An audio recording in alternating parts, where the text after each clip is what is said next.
Good morning.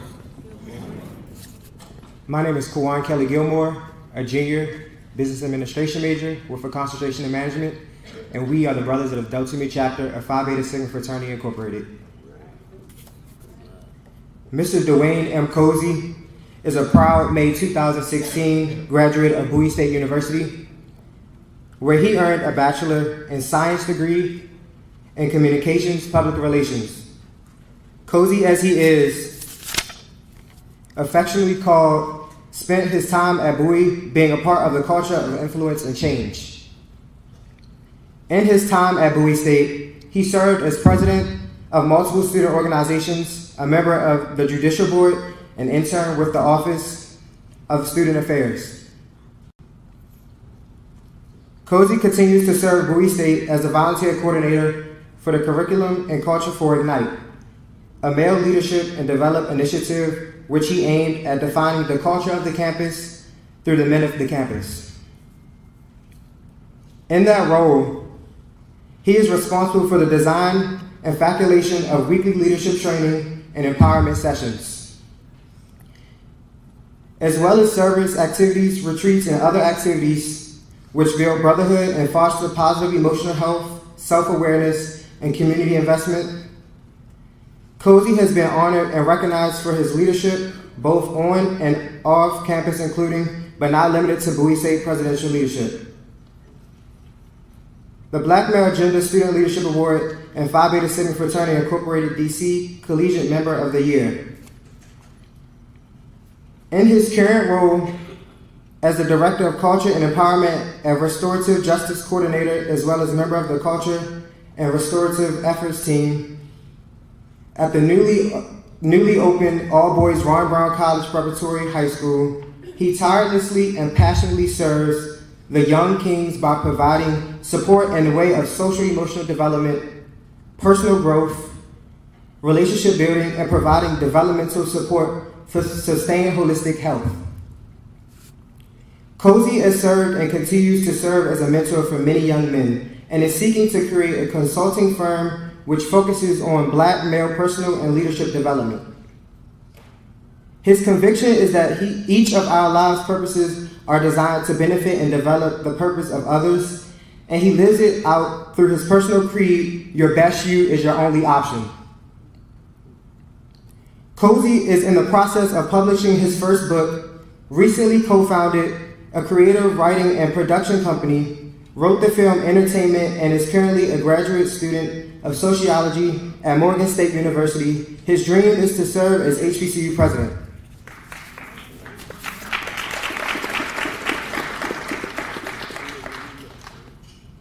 Cosey is the proud father of son Zion and daughter Jade.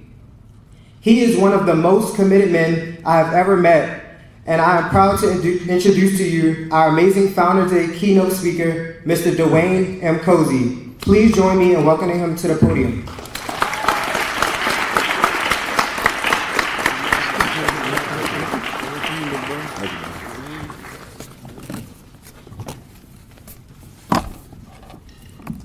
Good morning. Oh, come on. Okay, do me a favor. Everybody stand up real quick. Everybody, y'all not going to do this to me this morning. No, you're not. Everybody stand up real quick. Can y'all hear me well? Just go ahead and stretch or do something. Get your blood flowing. How about this? BSU? BSU! Yeah, that's real good. All right, now y'all go and have your seats. Hey, man. Let's try it again. Good morning. Let's go ahead and let me say this. I've been battling whatever this is since like Friday, so I sound a little funny, but I promise I am the same Cosey. I'm really excited and honored and humbled to be here today. It is always so amazing to me when people invite you to speak, because words carry power and they carry influence and they can shift and change and add to things, or they can tear down and mess things up. And I'm just so ecstatic and humbled again at the opportunity to be a part of giving this occasion and giving this community words. And so I want to thank Dr. Briscoe for such a high esteem of considering me for this opportunity. Thank to the committee, everyone who said yes, and those who did not say no, because those are two different things. So I appreciate that. To President Bro, I honor you. To those who share in the governance of Bowie State University, I honor you. To those who help facilitate her practices and who perform her love, I honor you in this moment. So listen, before I start, I need your help real quick. So I brought 4 of my students with me from Ron Brown College Preparatory High School. Is anyone trying to go into the field of education? Anyone? All right, I'm gonna give you a freebie right here. If you bring your kids with you places, it's a field trip, and you don't have to take off. You gotta teach the people, you gotta help them out. So I brought 4 of my kids with me on this field trip.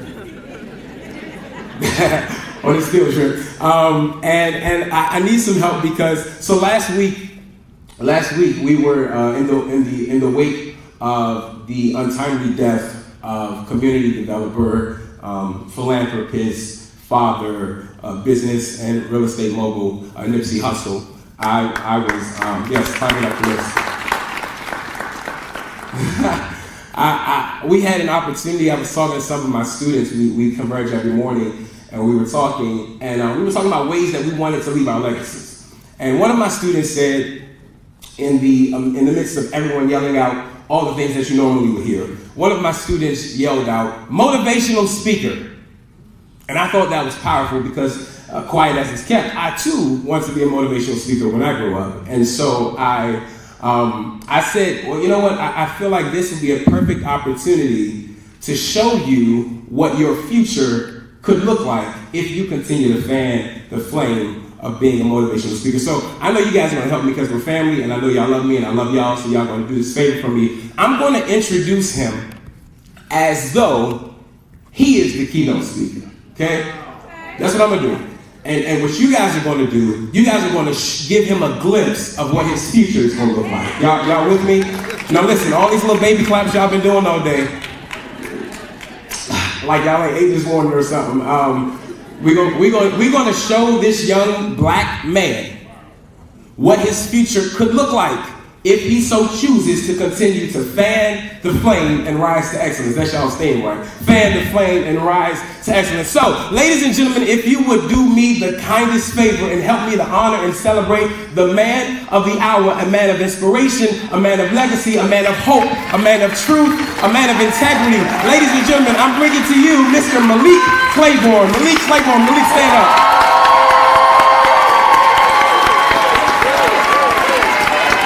No, this is his future. This is his future. Wave to the people, man. You gotta wave to the people. You gotta wave to the people. Say thank you. Say thank you. Thank you. Y'all are so wonderful. I appreciate that. Thank you. Now let me begin with a disclaimer, which I often have to begin with disclaimers. So for those of you who do not know me, I am a very, very proud alum, of Bowie State University. I love Bowie State very much. It was painful to enroll at Morgan. It's so funny, Dr. Bro. I thought people would be happy for me. And I posted it on my Instagram with my little Morgan. Let me tell you, everybody who didn't go to Bowie State was like, yeah, go ahead, Coach, yeah. Everybody who went to Bowie State was like, boo, get out of here.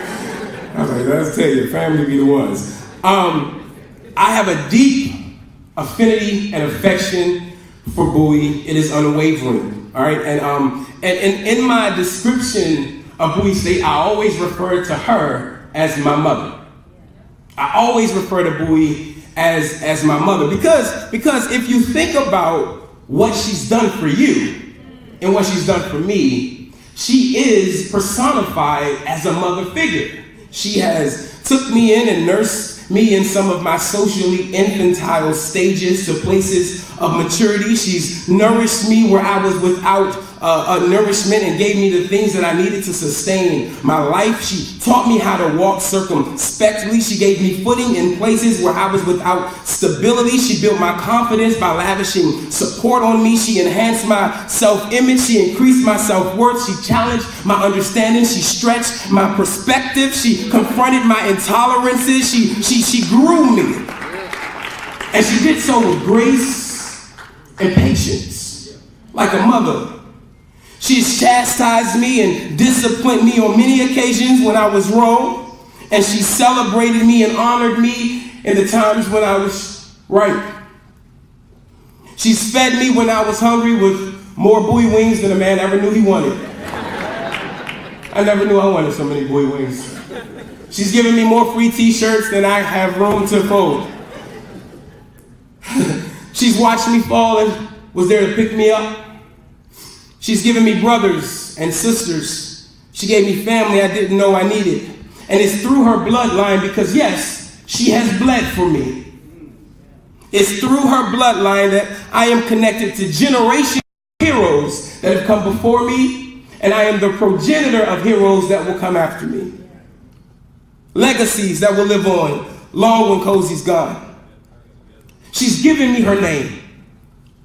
She's given me her name, and she's sacrificed for me. And then, having done all that, she launches me into the world and stands back proudly, watching me serve, watching me live, chanting me on. She is my mother, and the truth is she's y'all's mother too. So would you help me to honor our mother on this, her 154th anniversary of her founding? Come on, give it up for Bowie State University.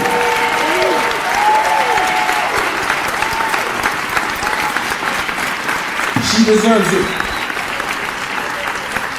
Now, I said all that to say this. We are family.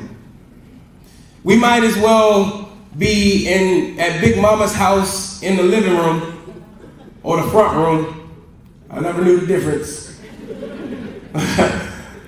Gathered around having family conversation. And so when we have family conversation, plastic on the furniture and all. Take your shoes off, don't walk on her carpet.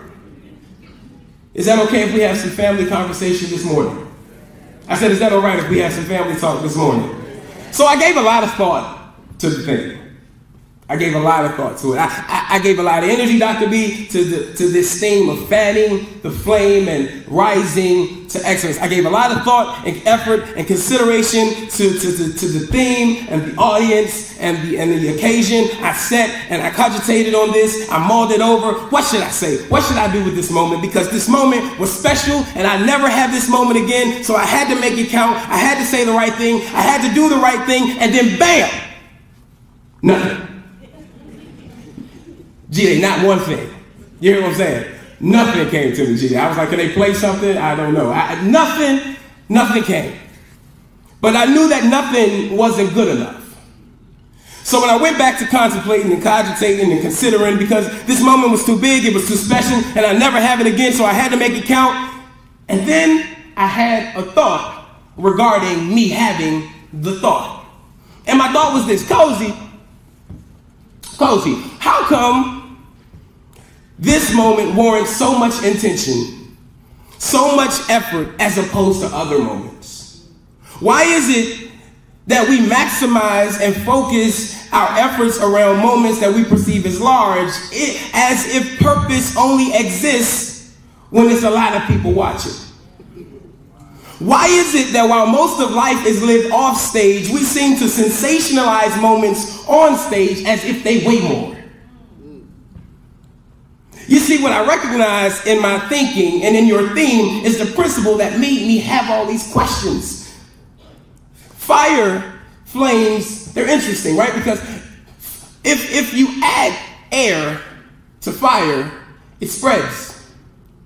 If you add it, it intensifies. If I fan a spark, it becomes a flame. If I fan a flame, it becomes a fire. If I fan a fire, it becomes a passion. If I fan a passion, it becomes a part of my purpose. So if oxygen, right, air, it represents energy, it represents life, it represents intention. Your theme, Demystified, is simply saying whatever you give energy to will intensify. And if you give life to it, it'll grow and will ultimately rise something bigger. So I wasn't wrong, y'all. I wasn't wrong for giving careful consideration to this particular moment. But where I was wrong was in this quiet suggestion that only big moments matter. where I was wrong was this idea that only big moments deserved intention.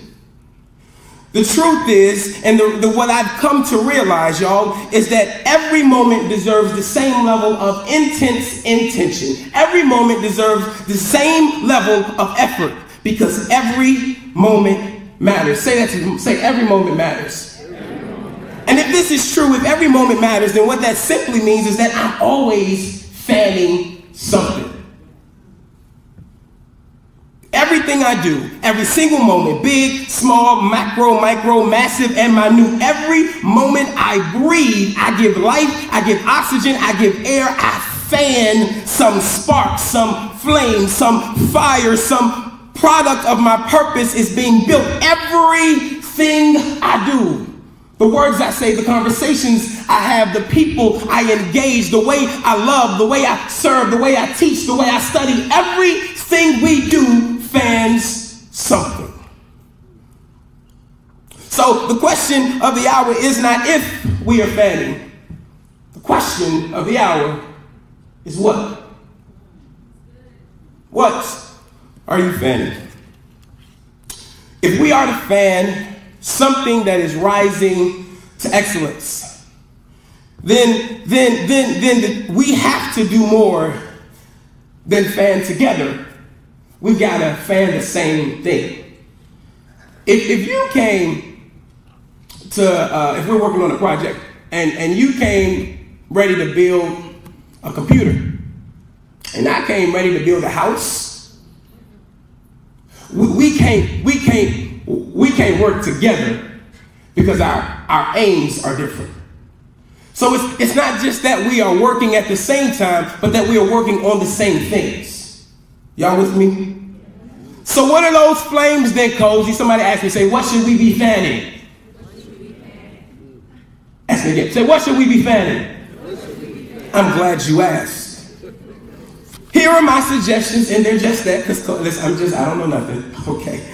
They're just that. They're just suggestions that if we are to reach the pinnacle of our institutional excellence, here are my suggestions to the things we ought to be fanning. First, we have to fan the flame of culture. Somebody yell culture. Culture. Awareness, appreciation, affinity for Bowie State has to happen. I thought about our founders who, in 1865, are faced with this daunting task of trying to create a place for former slaves. Former slaves.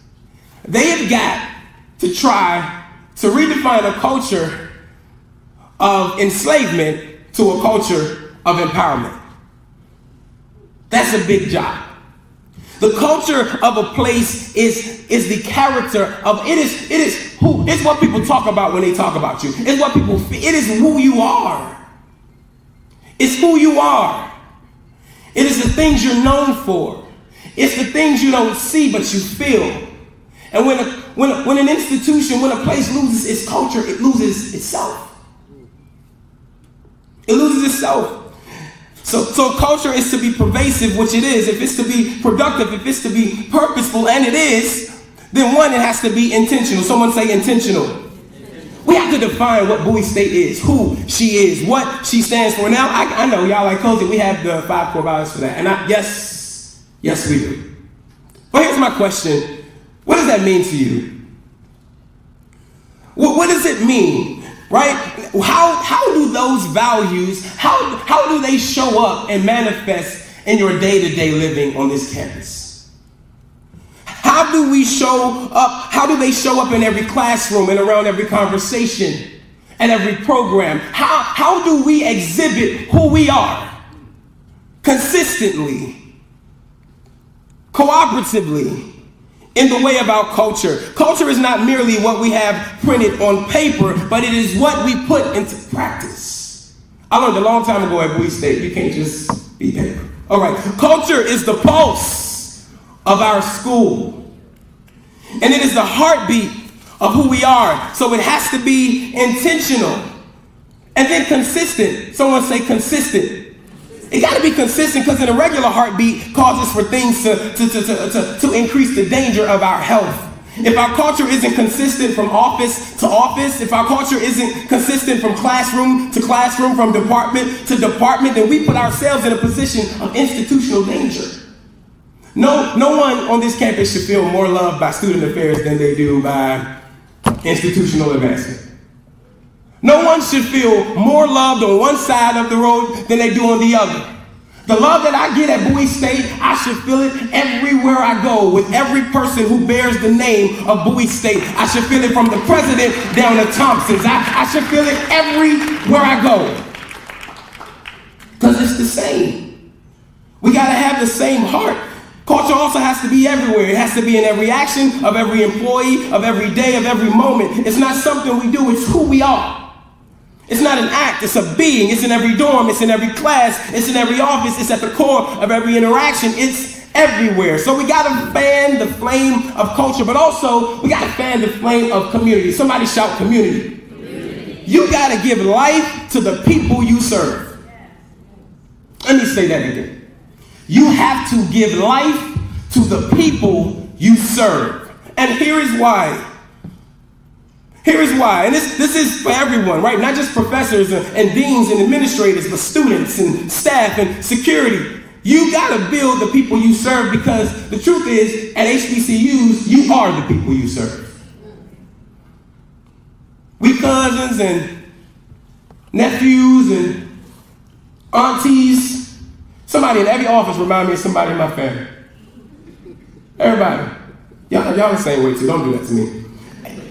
When HBCUs were founded, when Bowie State, more to the point, when Bowie State was founded, y'all, they were established to educate former slaves. Hear me. Hear this, y'all. Former slaves. These are people snatched from their land, ripped from their families, robbed of their traditions, their identities, their religion, their language, their culture. They've been savaged, they've been raped, they've been beaten, they've been starved, they've been overworked, they've been undervalued, they've been killed. These are the people who were strong but were broken. HBCUs exist as a place, a hub for broken people. One of the great philosophers of our time, Jeremiah Cole, put it this way.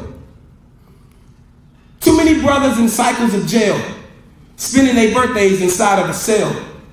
We coming from a long bloodline of trauma. We raised by our mamas. Lord, we gotta heal. We hurting our sisters, the babies as well. We killing our brothers, they poison the well. Distorted self-image, we set up to fail.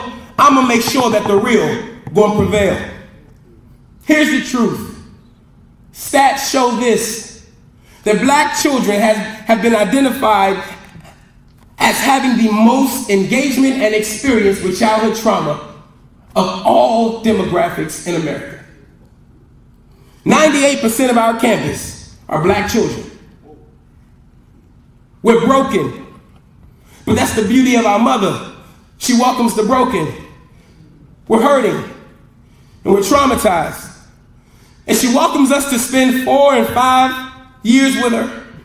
And if when they leave, they are still broken, hurting, and traumatized, but grieved, then we have done a great disservice. We've missed the point. Our founders not only had to educate former slaves, but they had to uneducate former slaves. They had to uneducate them from mindsets of oppression. People who thought they were ugly because of their skin, who were told they weren't even a whole person by the government. People who were told they weren't able to be educated because of their color, that they were less than, the lowest class, an aberration. Now think about what some of our students come in here feeling. Think about what society has thrown on them to identify as. Think about the lies they're being sold. Think about the distorted images they hold about their beauty and their self-worth, the false ideas they hold about their identity. And if you for 1 second think, because we make them dress up on Wednesdays, or for 1 second think because they run a real nice campaign, if you for 1 second think because they are deans listing and alternative spring breaking and serving in our organizations that they aren't broken, you will forfeit the opportunity you have to give life to their true selves.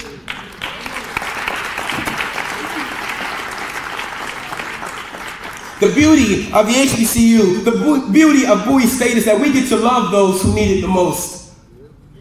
We aren't just historically black colleges and universities. We are healing black colleges and universities. And lastly, after we fan our flame of culture and fan our flame of community, we got to fan the flame of cause. Somebody say cause.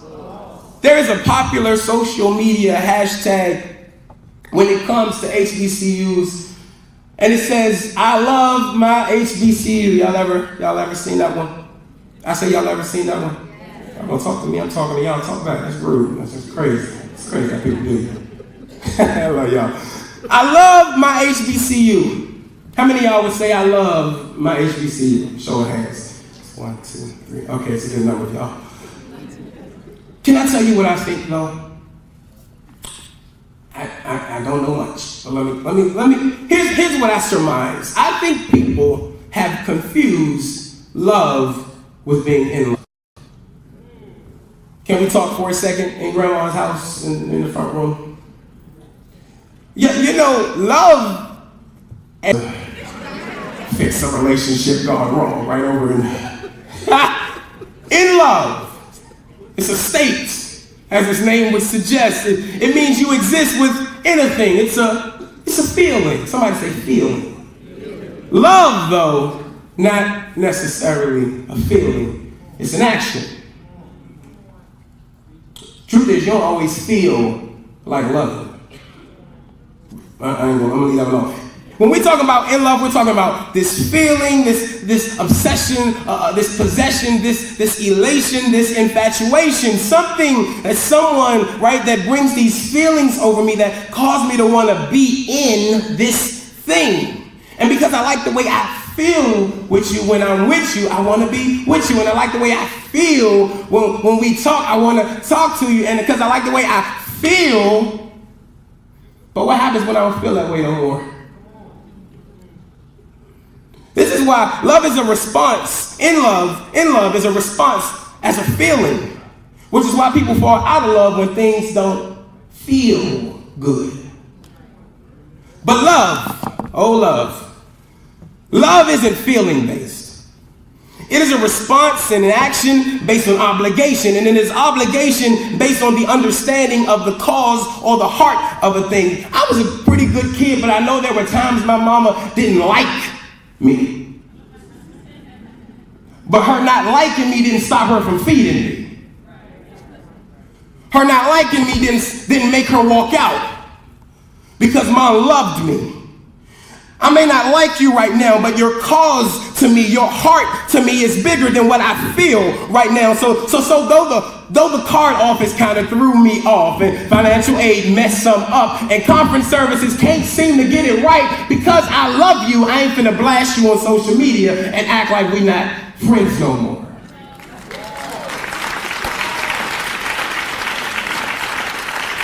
I am obligated to love you.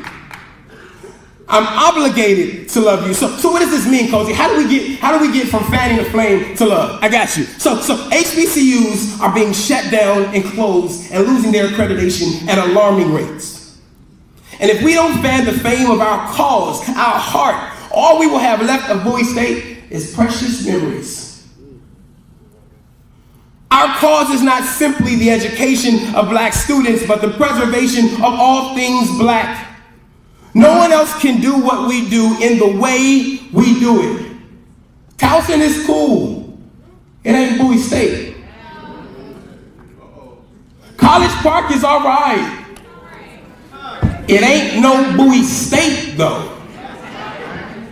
Huh? The reason why HBCUs are still relevant is because our cause is still relevant. Black oppression is still relevant, so we gotta still be relevant. White privilege is still relevant, so we gotta still be relevant. Systemic oppression is still relevant. Black unresolved trauma is still relevant. Disparities in black economics are still relevant. Implicit bias in education is still relevant. Racism is still relevant, so we gotta still be relevant. We gotta fan the flame of our cause.